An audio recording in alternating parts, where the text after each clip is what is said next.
নমস্কার বন্ধুরা, Bloggers paradise চ্যানেলে সকলকে স্বাগত। আমি শিউলি সরকার। আজ আমি তোমাদের একটু অন্যরকম কিছু দেখাতে চলেছি। শীতকাল, কলকাতা থেকে বেরিয়ে রওনা দিলাম রাতের ট্রেনে। রাত পেরিয়ে যখন সকাল হলো, দেখছি কুয়াশাচ্ছন্ন, চারদিকে ভর্তি কুয়াশা। তারপরে কুয়াশা কেটে দেখো একটু একটু করে আলো ফুটছে। কোথায় যাচ্ছি কোথায় অবশ্যই বলবো। গন্তব্যস্থল কোথায় আমাদের সেটা নিশ্চয়ই তোমাদের জানাবো। তার আগে দেখে নাও রাস্তায় কী পরিমাণে কুয়াশা। একটুকু রোদের দেখা নেই, কিছু নেই। দিনের বেলাতেও, সকালবেলাতেও লাইটগুলো জ্বলছে। চললাম আমরা আমার জন্মস্থান বালুরঘাট শহরে। আজকের এই ভিডিওতে তোমাদের নিয়ে যাব নতুন পুরাতনের মেলবন্ধনে। যে বাড়িটি দেখতে পাচ্ছ তোমরা, সেই বাড়িটি প্রায় 50-55 বছর আগের তৈরি। বিগত 30 বছর আগে এই বাড়িতেই আমি নববধূ রূপে পা রেখেছিলাম, অর্থাৎ আমার বধূবরণ হয়েছিল। চলো দেখে নিই এই পুরনো ধাঁচের বাড়িগুলো কেমন ধরনের হয়। আজকাল এরকম বাড়ি কিন্তু আর দেখতে পাওয়া যায় না। বাড়িতে ঢুকতেই দেখতে পাচ্ছি ঠাকুর দালান, অর্থাৎ ঠাকুর ঘর এখন আমাদের, কিন্তু আগে ছিল ঠাকুর দালান বা মণ্ডপ ঘর বলা হতো। পুজো, এখানে সমস্ত রকমের পুজো অর্চনা হয়। আমার শ্বশুরবাড়িতে লক্ষ্মী পুজো এবং সরস্বতী পুজো এই ঠাকুর দালানেই হতো। এছাড়াও গৃহলক্ষ্মী তো ছিলই। গৃহলক্ষ্মীর ঘরটা কিন্তু এই ঘরের পাশে, এই যে দরজা দেখতে পাচ্ছ, এখান দিয়ে আর একটা ছোট্ট ঘর আছে, সেখানেই গৃহলক্ষ্মী ছিল। যাই হোক, তারপরে বাড়িতে ঢুকলাম। এই হচ্ছে বাড়ির উঠোন, এই তুলসী স্থান। এবার চলে যাব ঘরে। এবার আমরা যে ঘরটির মধ্যে প্রবেশ করছি সেটা ছিল আমার শাশুড়ি মায়ের ঘর। এই দিকটা ছিল রান্নাঘর, পায়খানা, বাথরুম, এই সবগুলি। এবার আমরা চলে যাচ্ছি এই যে ঘরের মধ্যে, আমার শাশুড়ি মায়ের ঘরে। এই ঘরের ভেতরটা বন্ধুরা তোমাদের দেখায় কেমন ছিল। দেখো তোমরা, এই যে দেখতে পাচ্ছি ঘরগুলো দেখো। ঘরের বিশেষত তেমন কিছু পরিবর্তন হয় না, শুধু দরজা জানলা ছাড়া। তবে দরজা জানলাগুলো নষ্ট হয়ে গেছে, সেভাবে দেখানো যাচ্ছে না, বা ধরো সেভাবে করে ওঠা হয়নি। কিন্তু এতদিনে পুরনো বাড়ি হলেও কিন্তু দেখো এই দেয়াল আলমারির মতো একটা শোকেস মতো দেয়ালে করা ছিল। তারপরে এই যে দেখছি, এই যে দেখো বহু প্রাচীন যে জিনিস, লোহার সিন্দুক এটাকে বলা হয়, এইটা কিন্তু এখন আর দেখতে পাওয়া যায় না। এই যে লোহার সিন্দুক তোমরা দেখছো বন্ধুরা, এটা এখন কোথাও তোমরা আর দেখতে পাবে না। এটা সেই পুরনো আমলের জিনিস আর কি, আগে জমিদার বাড়ি বা রাজবাড়িতে দেখা যেত। এবার এই দেখো ঘরগুলি তোমাদের দেখাচ্ছি। পুরনো দিনের বাড়িগুলো যেরকম হতো, এখনকার দিনের মতো ওই রকম কম্প্যাক্ট সিস্টেমে হতো না। পুরনো দিনের বাড়িগুলো মাঝে উঠোন, এদিকে শোয়ার ঘর, ওপাশটা রান্নাঘর। এই যে টিউবওয়েল দেখতে পাচ্ছ, আগে টিউবওয়েলে কাজ করা হতো। ঘরগুলি এই রকম ধরনের ছিল। দুটো পাল্লার দরজা, জানলাগুলি দেখো 4টে পাল্লার, এই রকমভাবে ছিল। কাঠের, সমস্তটাই কাঠেরই হয় দরজা জানলাগুলো আগেকার দিনের বাড়ির। তো তোমরা ভাবতেই পারো যে কী জন্য আবার এই বাড়িটা দেখাচ্ছি এই কারণে, এটা আমাদের স্মৃতি, আমার শ্বশুরবাড়ির স্মৃতি। এখন আর কেউই থাকে না এই বাড়িতে, সুতরাং এই বাড়িটি এখন ধ্বংসের দিকেই যাচ্ছে। হয়তো আর কিছুদিন পরে বাড়িটি হস্তান্তর হয়ে যাবে অন্য কারো হাতে, এবং হয়তো ভেঙে এখানে নতুনভাবে বাড়িও হতে পারে, আবার ফ্ল্যাটও হতে পারে। এবার আমরা এই পুরনো বাড়ি থেকে এই যে দরজা দিয়ে বেরিয়ে চলে আসছি। বাড়িটি কিন্তু দেখো রাস্তার একদম পাশেই। এইবার আমরা যেখানে প্রবেশ করতে চলেছি, এটা একদম আধুনিক একটা বাড়ি, একদম আধুনিক অত্যাধুনিক বাড়ি এখন যেরকম হয় সেরকম। কিন্তু একটা জিনিস তোমরা ফলো করো, একটা জিনিস তোমরা লক্ষ্য করো, দেখো প্রত্যেকটা বাড়িতেই, বাড়ি মানেই কিন্তু সবুজ, দেখো গাছপালাতে ভর্তি। সে পুরনো দিনের বাড়ি দেখালাম, সেখানেও গাছপালায় ভর্তি, নতুন দিনের বাড়ি সেখানেও গাছপালায় ভর্তি।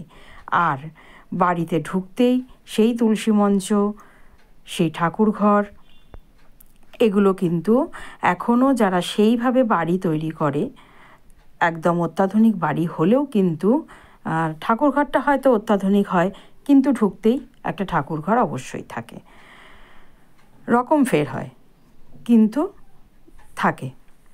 এবার আমরা চলে যাব এ বাড়িতে। দেখো চারপাশ দিয়ে সুন্দর টব দিয়ে গুছিয়ে গাছ লাগানো। আগেকার দিনের বাড়িতে এরকম হতো না, এখন অত্যাধুনিক বাড়ি যেহেতু সেজন্য এরকম হয়। এবার আমরা চলে যাচ্ছি বাড়ির ভেতরে। দেখো বাড়ির আসবাবপত্র এবং জানলা যা দেখতে পাচ্ছি আমরা সমস্তই কিন্তু আধুনিক ধাঁচের। অত্যাধুনিক বাড়ি আগেই বলেছি, সেই জন্য সমস্ত কিছু দেখো আধুনিক ধাঁচের। সব কিছু আসবাবপত্রগুলো দেখো। আগে যে বাড়িটা দেখালাম পুরনো বাড়ির আসবাবপত্র কিছুই তেমন নেই সেখানে, তবুও যেটুকু ছিল।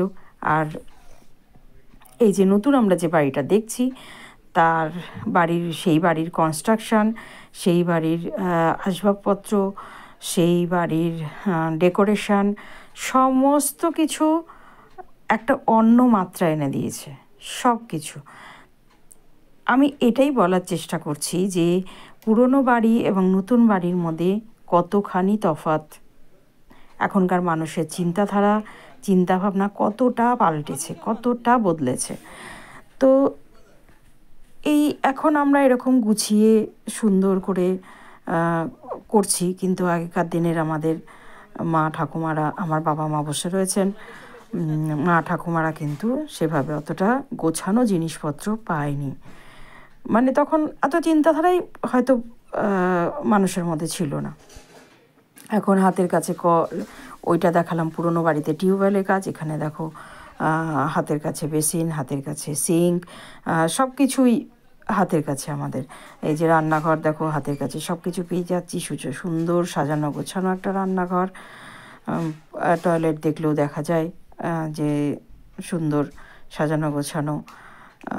ঘরের আসবাবপত্র এবং যা ডেকোরেশন থাকছে সব কিছু একটা যেন অন্য মাত্রা এনে দিয়েছে।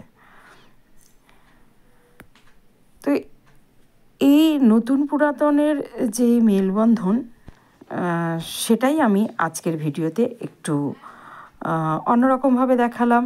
মানে সবসময় আমরা আমাদের মানুষের চরিত্র দিয়ে, মানুষের মধ্য দিয়ে আমরা নতুন পুরাতনের মেলবন্ধন দেখাই, কিন্তু আজকে আমি আমার এই ভিডিওতে নতুন পুরাতন বাড়ি দিয়ে সেই নতুন পুরাতনের স্মৃতিগুলো বা নতুন পুরাতনের পার্থক্যগুলো দেখানোর চেষ্টা করলাম। কিন্তু সবখানে কিন্তু একটা জিনিস রয়েছে, সেই সবুজ বাহার। সবুজের বাহার কিন্তু পুরাতনেও ছিল, নতুন বাড়িতেও আছে। একটু জায়গা বেশি থাকলেই সুন্দরভাবে গাছপালা লাগিয়ে চারদিকে সবুজায়ন করে তাজা নিঃশ্বাস নেওয়া যায়। কিন্তু যে বিষয়টার আরও একটি বিষয়, যে সুন্দর মিল আমরা দেখতে পাই, সেইটা কিন্তু খাবারে। আগের দিনেও যেভাবে রান্না হতো এখনও কিন্তু সেইভাবেই রান্না হয়, সেই রকমভাবেই রান্নাবান্না দেখো চলছে, এবং এই রকমভাবেই এখনকার দিনেও কিন্তু রান্নাবান্না হয়। আগের দিনের বাড়িটা দেখিয়েছি, রান্না দেখাতে পারিনি, কিন্তু এখন আমি যে রান্নাটা তোমাদের সামনে দেখাচ্ছি বন্ধুরা, তোমরা দেখো যে সেও কিন্তু রান্না একইভাবে হয়। তখন হয়তো উনুনে হতো, এখন হয় গ্যাসে। তফাৎটা এখানেই। এখানে আমরা খাবারের যে ছবিগুলি দেখতে পাচ্ছি, তাতে কিন্তু দেখতে পাচ্ছি খাবারের মেনুতে খুব একটা পরিবর্তন নেই, কিন্তু হ্যাঁ পরিবেশনে হয়তো অনেকটাই পরিবর্তন লক্ষ্য করা যাচ্ছে। আগে খাবার পরিবেশন করা হতো কাঁসার বাসনে, আর এখন আধুনিক বাসনপত্রে। এটাই যা পার্থক্য। এবার ফিরে যাবার পালা। আবার চলে এলাম ট্রেন ধরতে আমরা বালুরঘাট স্টেশনে। এই যেটা তোমাদের দেখাচ্ছি সেটা হচ্ছে দক্ষিণ দিনাজপুর জেলার অন্তর্গত বালুরঘাট শহরের বালুরঘাট স্টেশন। এই বালুরঘাট স্টেশনে আমরা চলে এসেছি। এবার ট্রেন ধরে আবার ফিরে যাবার পালা নিজের বাড়ি অর্থাৎ কলকাতায়। কলকাতা থেকে হাওড়া কলকাতা এবং কলকাতা স্টেশন থেকে তেভাগা এক্সপ্রেস, এছাড়া শিয়ালদা বালুরঘাট, এই ট্রেনগুলি করে সরাসরি বালুরঘাটে যাওয়া যায়। বন্ধুরা, তোমাদের যদি কারো মনে হয়ে থাকে তোমরা বালুরঘাট ঘুরতে যাবে, তাহলে ঘুরে আসতে পারো। ছোট্ট শহর, কিন্তু ঘুরে বেশ ভালো লাগবে। বালুরঘাট শহরে থাকার জন্য পর্যাপ্ত পরিমাণে হোটেলের ব্যবস্থা আছে। সেরকম ঐতিহাসিক স্থান বলতে তেমন কিছু না থাকলেও ছোট শহর, দু একদিনের জন্য এই জনবহুল এলাকা ছেড়ে কলকাতা থেকে বেরিয়ে, ঘিঞ্জি শহর থেকে বেরিয়ে একটু সবুজের মধ্যে কাটাতে আশা করি তোমাদের বেশ ভালো লাগবে। তাহলে আজকের মতো এ পর্যন্তই। আবার দেখা হবে পরের কোনো ভিডিওতে।